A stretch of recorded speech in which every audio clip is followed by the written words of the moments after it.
अब देखो, देखते हैं कि भारत में सबसे पहले फैक्ट्री अधिनियम कब आया और किसके समय पे आया। प्रथम फैक्ट्री अधिनियम, क्या, हाँ, प्रथम फैक्ट्री अधिनियम कब आया और किसके समय काल में आया, और स्थानीय स्वशासन की मांग किसके समय पे हुई, वो भी इसी के समय पे हुई। स्थानीय स्वशासन ये किसके समय पे हुआ, ये बताओ, जल्दी जल्दी बताओ, फटाफट बताओ, फटाफट। स्थानीय स्वशासन की शुरुआत कब किसके समय पे हुई वो बताओ। स्थानीय स्वशासन समझते हो, छोटे छोटे क्षेत्रों में उनके क्या प्रशासन नियुक्त कर देना, प्रशासक नियुक्त कर देना कि वहाँ से शासन चलाएंगे। जैसे आज के समय में स्थानीय प्रशासन में होते नहीं प्रधान जी, है ना, प्रधान जी होते हैं, वैसे ही। तो स्थानीय स्वशासन की शुरुआत किसके समय से हुई और कब से हुई, ये बताओ। डेट बता, मतलब डेट मतलब सन बता दो, और ये बताओ कि किसके समय पे हुई, है ना। डेट नहीं पूछेंगे तुमसे, है ना, इतना अत्याचार तुम्हारे ऊपर हम नहीं करेंगे। बताओ, फैक्ट्री अधिनियम आया 1881 में, कब आया, और ये कब आया। स्थानीय स्वशासन की शुरुआत कब से हुई, 1882 से, और दोनों ही किसके शासन काल में आया, रिपन के, लॉर्ड रिपन। लॉर्ड कहने का मन नहीं करता है पर कहना पड़ जाता है, ये खच्चर लोग अपने नाम के आगे लगाते थे, है ना। लॉर्ड मतलब होता है भगवान, है ना, ये अपने आप को भगवान कहते थे, है ना। यही वो आदमी है जिसके शासन काल में वो 10 वर्ष वाली जनगणना वाला शुरुआत हुई थी, यहीं से 81 से ही, है ना। वहीं से होते चले 81, 91, 1, फिर ऐसे 2, 1, 11, 21 ऐसे करते करते 2011 तक हो चुकी है। 2021 वाली पता नहीं कहाँ पेंडिंग में पड़ी है, 2021 वाली पेंडिंग में पड़ी है, कोरोना वोरोना के चक्कर में हो गया था बॉल, है ना, अब भी नहीं हो रही है। तब से 10 वर्ष पे निश्चित कर दिया गया था कि हर 10 वर्ष पे क्या होगा, जनगणना होगी। वैसे हुई 71 में भी है जनगणना, लेकिन वो 72 में, लेकिन वो फिर ये फिक्स नहीं था कि हर 10 वर्ष पे होगी। इसके बाद में फिक्स हो गया कि अब ये 10 वर्ष पे, हर 10 वर्ष पे होगी, ठीक है ना। किसके शासनकाल में, रिपन के। तो स्थानीय स्वशासन की मांग या स्थानीय स्वशासन की शुरुआत किसके शासनकाल में हुई, हाँ। फैक्ट्री अधिनियम कब आया, हाँ, फैक्ट्री अधिनियम कब आया, रिपन। फैक्ट्री अधिनियम कब आया, रिपन। हर बात पे वही ये लगे पड़े हैं। अब मुझे कब आया, रिपन। बताओ, बंगाल का विभाजन कब हुआ,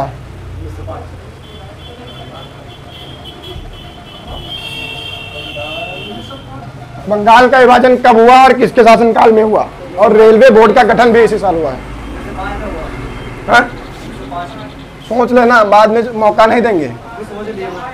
रेलवे बोर्ड का गठन वो भी एक ही साल, इसी साल में होगा। तुम कह रहे हो 1905, तो हम मान लेते हैं। बंगाल का विभाजन कब कर दिया गया, 1905 में। कहा ये पूर्वी बंगाल है, इसमें मुसलमान लोग ज्यादा रहेंगे, पश्चिमी बंगाल है, यहाँ पे हिंदू लोग ज्यादा रहते हैं, ठीक है ना। इस आधार पे, धर्म के आधार पे हमारे यहाँ एक राज्य का विभाजन कर दिया गया, जिसका कहते हैं बंगाल का विभाजन 1905 में। किसके शासनकाल में हुआ, किसने किया बंगाल का विभाजन, जी बताइए कुछ, कछूता बता दो, कछू नहीं बोलियो। बताओ, बहुत आसान क्वेश्चन, ये भी नहीं आता तो फिर क्या आता है ना। अगर बंगाल का विभाजन भी नहीं पता तो फिर क्या बता, बताओ भैया, नहीं बता, बताओ। आइडिया, आइडिया नहीं, एक आइडिया जो बदल दे आपकी दुनिया, बताओ, बताओ। जिज्जी, जिज्जी लोग नहीं बोल सकते, कसम खा के बैठी है ना, जिज्जी लोग नहीं बोल सकते हैं, हाँ ना भी नहीं कहेंगे कि सब्जी नहीं आता, ये भी नहीं बता सकती, बताओ। हाँ, अब तो हद हो ही गई जिज्जी तुम्हें, क्या हम बतावें। कर्जन, भूल गए, बताया भी है हमने शायद कहीं पे, तो पॉलिटी पढ़ा रहे थे उस समय, है ना, शुरुआत में ही, है ना। कर्जन ने कर दिया क्या, विभाजन। कर्जन ने क्या कर दिया, विभाजन कर दिया, है ना। लेकिन इसने तो कर दिया, ये ज्यादा दिन तक चला नहीं, हमने इसकी नाक में दम कर दिया। क्या कर दिया, नाक में दम कर दिया, और बंगाल के विभाजन को रद्द करवा लिया। बंगाल का विभाजन रद्द भी हो गया। बंगाल विभाजन रद्द कब हुआ, ये तो इसने कर दिया, ये रद्द कब हो गया, ये इधर से यहाँ से ले आते हैं ना।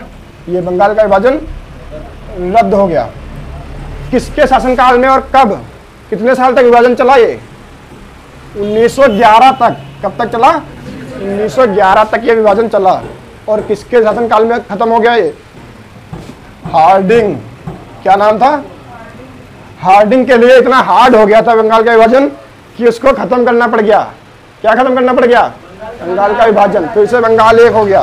हुआ नहीं हुआ? लेकिन जब तुमने नींव धर दी है तो कहीं ना कहीं पे निशान तो छूट ही जाएंगे, है ना।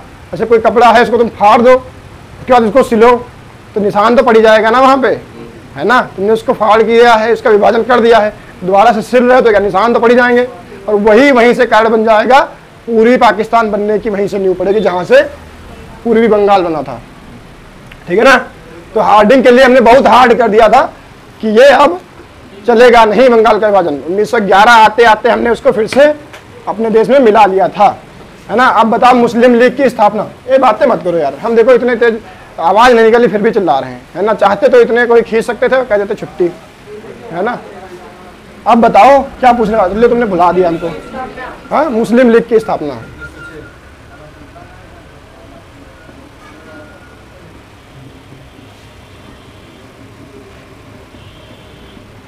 बताओ मुस्लिम लीग की स्थापना कब हुई और किसके समय पे हुई?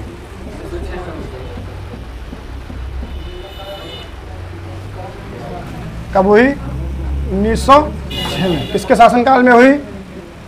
मिंटो के, है ना। क्या नाम था? हाँ, मिनटों में इसने क्या कर दिया? मिनटों में नई एक पार्टी बना दी, है ना। 1 मिनट भी नहीं लगा, मिनटों में इसने क्या किया? नई पार्टी बना दी। कौन सी? मुस्लिम लीग, है ना। याद हो जाएगा।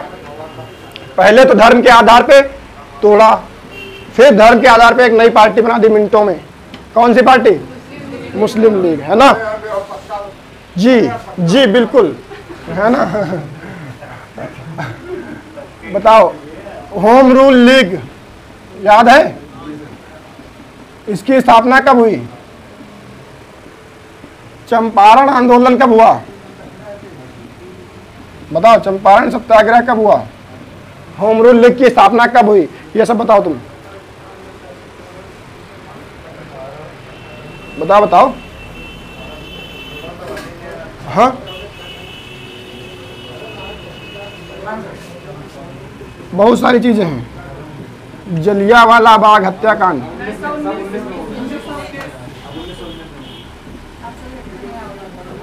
जी इतने आसान क्वेश्चन नहीं पूछे जाएंगे। ये पूछा जाएगा जलियांवाला बाग हत्याकांड किसके शासनकाल में हुआ था, किस दिन को हुआ था, ये क्वेश्चन आता है। जलियांवाला बाग ना ना, तिथि कौन सी थी? बैसाख की तिथि थी, है ना, वो पूछा जाएगा। अब असहयोग, इसके बाद में चलाया गया था असहयोग आंदोलन। क्या चलाया गया था? असहयोग आंदोलन। उसके बाद में क्या हुआ? अलीगढ़ मुस्लिम विश्वविद्यालय, इतने काम हुए थे एक साथ में। बताओ अलीगढ़ मुस्लिम विश्वविद्यालय की नींव किसने रखी?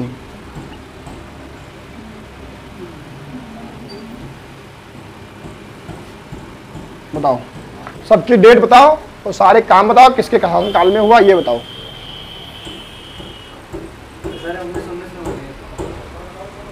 ये क्या बात है सर जी, सब 1919 में। हटाओ, सब खत्म करो, है ना, सब खत्म कड़ो।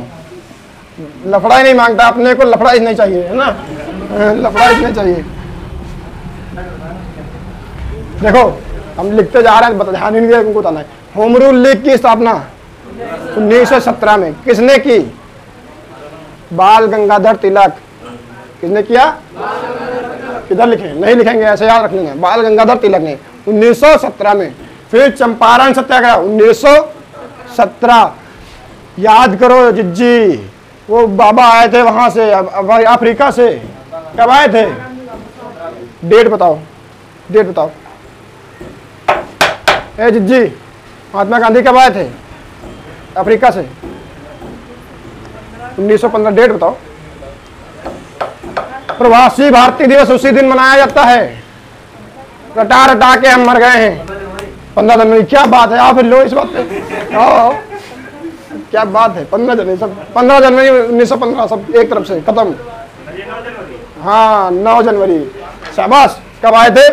9 जनवरी। 9 जनवरी 1915 को एक बाबा आए अफ्रीका से, है ना, उन्होंने फिर चमत्कार किया, आशीर्वाद दिया कि तथास्तु, है ना। और फिर क्या हुआ, चंपारण सत्याग्रह। यहाँ पे क्या हो रहा था, 3 कट्ठे पद्धति चल रही थी बिहार में, है ना। 3 कट्ठा पद्धति ये होती थी कि 20 बिस्वा का 1 बीघा होता शायद, है ना। तो 20 बिस्वा जमीन पे या 20 कट्ठे जमीन पे तुमको 3 कट्ठे नील ही बोना पड़ेगा, है ना, जिसको कहते थे 3 कट्ठा पद्धति, है ना। उसी के खिलाफ बिहार के चंपारण में इन्होंने सत्याग्रह किया। और ये महात्मा गांधी का भारत में पहला सत्याग्रह था। महात्मा गांधी का भारत में पहला सत्याग्रह कौन, चंपारण। ये बहुत सारे क्वेश्चन में बनेंगे। महात्मा गांधी ने सबसे पहले सत्याग्रह कहाँ पे किया, बिहार के चंपारण में। अगर तुमसे पूछा महात्मा गांधी सबसे पहले सत्याग्रह आंदोलन कहाँ पे किया, तो अफ्रीका में। भारत में सबसे पहले चंपारण में, है ना, बिहार के चंपारण में। क्योंकि यह 3 कट्ठा पद्धति के खिलाफ किया, है ना। सफल रहा, असफल, सफल रहा। यहीं पे उन्होंने देखा कि इतने गरीब लोग भी हो सकते हैं जिनके लिए पहनने के लिए एक जोड़ी कपड़े भी नहीं हैं। वहीं पे उन्होंने प्रण लिया कि आज से हम लुंगी नहीं पहनेंगे पूरी, है ना। पूरी बात सुना करो कि पूरी लुंगी नहीं पहनेंगे, तो नंगे घूमेंगे बाबा, है ना। तो ऐसा नहीं होगा। कहा कि पूरी धोती नहीं पहनेंगे, आज से हम आधी ही धोती पहनेंगे। अपनी आधी धोती उतार के फाड़ दिया। कहा कि हम नीचे नीचे पहनेंगे, ऊपर खुला।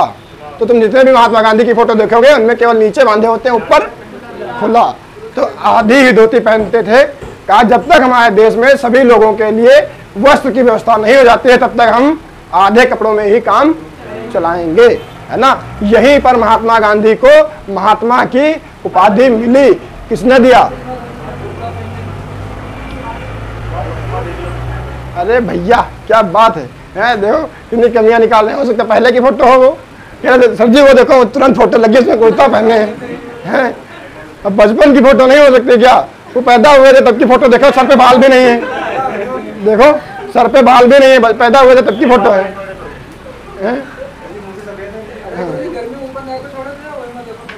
हाँ नहीं, वो जो तुम फोटो देख रहे हो ना वो बचपन की है, तो बाल भी नहीं निकले थे, दांत भी नहीं निकले हैं, देखो उनके एक भी दांत नहीं है उनके। तो बचपन की फोटो की बात कर रहे हो तुम, बचपन में थोड़ी ना कहते सत्याग्रह करने के लिए, है ना। बचपन की बातें नहीं हैं, 1917 की बातें हैं, ठीक है ना। तो चंपारण भारत में महात्मा गांधी का पहला आंदोलन है। यहीं पे उनको महात्मा की उपाधि मिली, यहीं पे उन्होंने आधे वस्त्र पहनना चालू किया और ये उनका सफल आंदोलन था। इसी के बाद में हुआ जलियांवाला बाग नरसंहार हत्याकांड को, नरसंहार को बहुत सारे लोगों को मारा। वहां पे लोग शांतिपूर्ण तरीके से बैसाख पूर्णिमा के दिन 13 अप्रैल 1919 को बिल्कुल शांतिपूर्ण तरीके से अमृतसर में जलियांवाला बाग में बहुत शांतिपूर्ण ढंग से विद्रोह कर रहे थे किसी चीज का, और वहां पे जा करके जनरल डायर ने घेर लिया और फिर निहत्थे लोगों पर बहुत बुरी तरीके से गोली चलवाई, है ना। ये हमको उपहार मिला था किसके लिए, प्रथम विश्व युद्ध में हमने उनके सहयोग किया था, उसी का उन्होंने हमको उपहार दिया था 1919 में। प्रथम विश्व युद्ध कब खत्म हुआ था जी लोगों बताओ। ये देखो कितनी बढ़िया म्यूजिक हो जाता है। 1918 में प्रथम विश्व युद्ध खत्म हुआ था। शुरुआत कब हुई थी, 1914 में शुरुआत हुई थी और 18 में खत्म हुई थी। इसमें हमने अंग्रेजों का साथ दिया था, है ना, और जिसका इन्होंने हमको 1919 में अगले साल उपहार दिया, क्या, जलियांवाला बाग हत्याकांड, है ना। तो समझ में आया। अब बात करते हैं असहयोग आंदोलन। इसी जलियांवाला बाग हत्याकांड के विरोध में हमने चालू किया 1920 में असहयोग आंदोलन की। हम अंग्रेजों का सहयोग नहीं करेंगे, ना ही लोग बाल काटना बंद कर दिए। अब सब अंग्रेज लोग दाढ़ी लिए घूम रहे हैं, पहचान में नहीं है, खुद को नहीं पहचान पा रहे हैं कि हम ही है, दूसरा है कोई, है ना। कपड़े नहीं धो रहे हैं धोबी लोग उनके, है ना, चड्डी पहने पहने घूम रहे हैं इधर उधर, ठीक है ना। तो ये हुआ असहयोग आंदोलन। उसी के समय पे देखो, हंस लो हंस लो हंस लो, अब चड्डी तो अपने आप धोएंगे ही, इतना तो करेंगे ही। देखो असहयोग आंदोलन में क्या हुआ, उनके द्वारा बनाए गए कॉलेज, फोर्ट विलियम कॉलेज याद है, उनके द्वारा बनाए हुए स्कूलों को छात्रों ने त्याग दिया। पर लोगों की शिक्षा बहुत जरूरी थी, इसलिए हमारे ही लोगों ने मिल करके कुछ विद्यालय बनवाए, जैसे काशी विश्वविद्यालय जिसको कहते हो ना, BHU, है ना, बनारस हिंदू विश्वविद्यालय, वैसे ही ये बना अलीगढ़ मुस्लिम विश्वविद्यालय। ये सब उसी समय के हैं और ये भी बना 1920 में ही। कब बना, 1920 में ही। कहा कि हम अपने विद्यालय बना लेंगे, चंदा इकट्ठा कर करके लोगों ने विद्यालय खुलवाए। कहा कि हमारे लोग पढ़ेंगे पर अंग्रेजों के स्कूल में नहीं पढ़ेंगे, हमारे खुद के बनाए स्कूलों में पढ़ेंगे। अब बताओ तुम लोग, ये अलीगढ़ मुस्लिम विश्वविद्यालय की नींव किसने रखी थी? अलीगढ़ मुस्लिम विश्वविद्यालय है, इसकी नींव किसने रखी, किसने बनवाया, बताओ बताओ, किसने रखी? सैयद अहमद खान ने बनवाया क्या, अलीगढ़ मुस्लिम विश्वविद्यालय। ठीक है ना। अब बात करते हैं ये सारी घटनाएं किसके शासनकाल में हुई, ये सारी की सारी घटनाएं किसके शासनकाल में हुई? General Dyer. क्या बात है, जनरल डायर सेनापति था। खच्चरों, कुछ बोलने से पहले कुछ तो आइडिया रखा करो, क्या बोल रहे हो? वो वहां पे नेतृत्व कर रहा था सेना का। कौन था?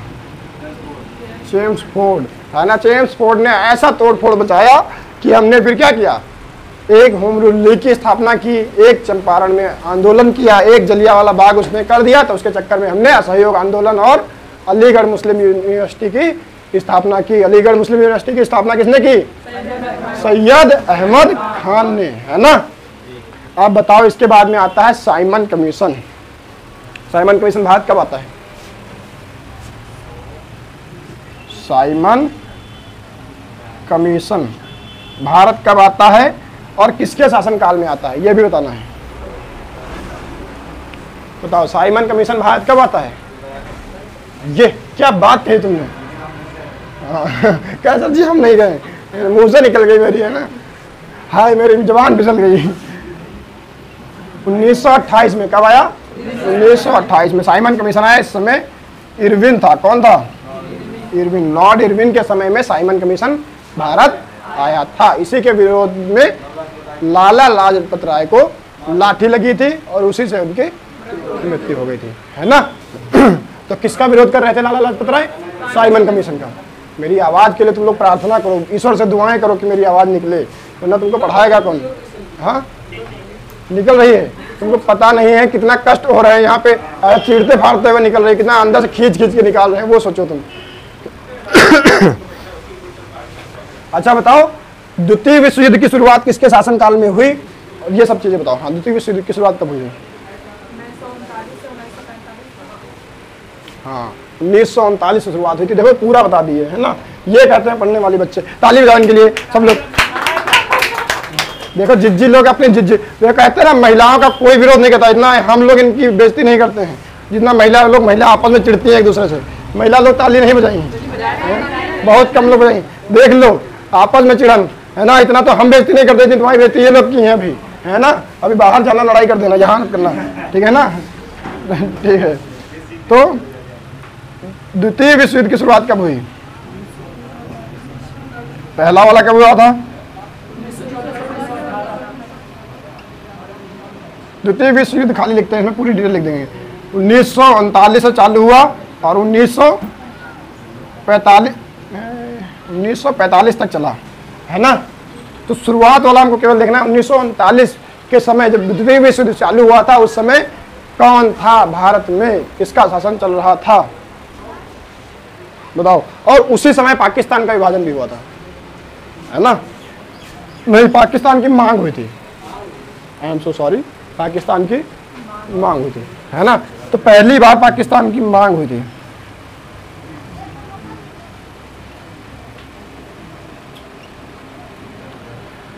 अब तुमको यहाँ पे पाकिस्तान जैसे शब्द आ गया, तो यहाँ पे तुमको एक बात और बतानी है कि पाकिस्तान शब्द की मांग किस व्यक्ति ने की थी, किस सन में की थी, और पाकिस्तान शब्द किसने दिया था। ये दोनों बातें बतानी। सबसे पहले पाकिस्तान को पाकिस्तान किसने कहा, बताओ। पाकिस्तान को पाकिस्तान नाम देने वाला व्यक्ति कौन है, और पाकिस्तान को सबसे पहले पाकिस्तान अलग होने की मांग किसने की, ये बताओ। ना ना, मांग जिन्ना ने नहीं की, ये गलत बात है। हाँ, उसको तुम बदनाम नहीं कर सकते, है ना। बुढ़ाई के लिए कोई बात सुनेंगे नहीं, है ना। तो चचा सीधे साधे आदमी थे, है ना। बस वो क्या करते थे, क्या प्रत्यक्ष कार्रवाई करवा देते थे, वो अलग बात है ना। बाकी वो बहुत सीधे थे, है ना। बताओ बताओ, नाम जो इसको दिया, मांग की है मोहम्मद इकबाल ने। किसने? मोहम्मद इकबाल। मांग किसने की? मोहम्मद इकबाल। पाकिस्तान की मांग मोहम्मद इकबाल। इसको नाम किसने दिया, पाकिस्तान को पाकिस्तान किसने दिया, ये बताना है। ये क्वेश्चन इंपॉर्टेंट भी है। पाकिस्तान को सबसे पहले पाकिस्तान नाम किसने दिया? तुमको यही आते हैं, कहा गया ये अलीगढ़ मुस्लिम यूनिवर्सिटी है, नहीं वो दूसरी यूनिवर्सिटी थी। एक यूनिवर्सिटी में वो छात्र था, है ना, उसने नाम दिया था, उसका नाम था चौधरी रहमत अली। क्या नाम था? चौधरी रहमत अली, है ना, चौधरी रहमत अली। तो इसने सबसे पहले पाकिस्तान को पाकिस्तान कहा, ठीक है ना, और पाकिस्तान को पाकिस्तान नाम चौधरी रहमत अली ने दिया। और इसकी सबसे पहले मांग किसने की? मोहम्मद इकबाल ने। मांग कब की? ये मांग की डेट लिखो इधर, 1940। कब की? 40। ये दोनों ही घटना 39 और 40 एक पास में आता है। तो दोनों ही घटना किसके शासनकाल में हुई? Lord Linlithgow. क्या हुई? लिनलिथगो, है ना। लिन नाम का एक आदमी था, उसने कुछ लिख दिया था कि पाकिस्तान का अलग विभाजन हो रहा है, और वहां पे लोगों से कहा कि गो गो कोरोना गो, और यहाँ पे लोग चले गए, ठीक है ना। ये कुछ लोग कोरोना के जैसे थे, वो पाकिस्तान चले गए, है ना, और हम लोग इस बीमारी से मुक्त हो गए सदा सदा के लिए, ठीक है ना। तो क्या हुआ? लिनलिथगो ने ऐसा कुछ लिख दिया था कि ये कोरोना चला गया यहाँ से, है ना। वो बीमारी आज भी हमारे पड़ोस में है, तो हम लोग थोड़ा थोड़ा झेलते रहते हैं, बाकी वो बीमारी जा चुकी है, ठीक है ना। चलो इतना छापो। देखो ज्यादा कुछ नहीं है, छोटा सा और थोड़ा बचा हुआ है। तुमको बताना है कि कैबिनेट मिशन भारत में कब आया और किसके शासनकाल में आया। उसी के शासनकाल में भारत में पहली बार संविधान सभा की पहली बैठक हुई, है ना, वो बताना है तुमको। तो पहले क्या बताया था? कैबिनेट मिशन कब आया, है ना। तो कैबिनेट मिशन भारत कब आया? बताओ, कैबिनेट मिशन कब आया और संविधान सभा की पहली बैठक कब हुई? डेट सही बताना है। कैबिनेट मिशन आया मार्च 1946 में। कब आया? मार्च 1946 में कैबिनेट मिशन भारत आया, जिसमें यह कहा गया कि भारत अपनी एक संविधान सभा गठित कर सकता है, जिससे वो अपना एक संविधान बना सके। और उसी में ये भी था, जो संविधान सभा बनाने की अनुमति वहां से मिल गई, तो हमने अपनी एक संविधान सभा बनाई, जिसमें कितने सदस्य थे? 389। भूल गए? इतना रटा रटा के चिल्ला चिल्ला के रटाया है। 389 सदस्य थे संविधान सभा में, है ना। तो 389 सदस्यों से मिल करके हमारी संविधान सभा बनी थी, और उसकी पहली बैठक कब हुई थी? 9 दिसंबर। कब हुई थी? 1946 में, है ना। 9 दिसंबर 1946 को संविधान सभा की पहली बैठक हुई थी। इस बैठक की अध्यक्षता किसने की थी? जी बताओ,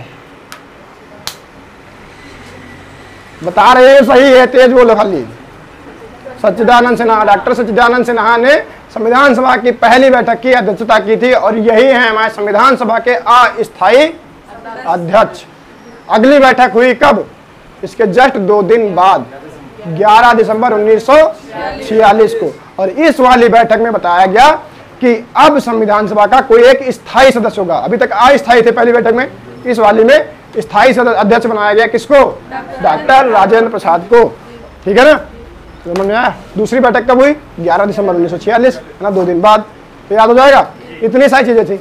देखो बहुत आसान चीजें हैं, कोई कठिन नहीं है ये, है ना। आसान चीजें हैं, एक दूसरे से रिलेट करते रहोगे, याद हो जाएगा, है ना। मेरा गला थोड़ा सही नहीं था, वरना हम तो कोई चिल्ला चिल्ला के याद कराते, मार पीट के याद कराते, पर याद करा देते यहीं पे, है ना।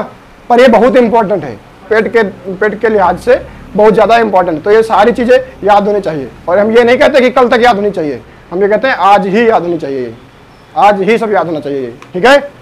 कोशिश करना, बार बार याद करना, ना हो पाए वीडियो फिर से देख लेना, घुमा घुमा के वीडियो देखना बार बार, है ना।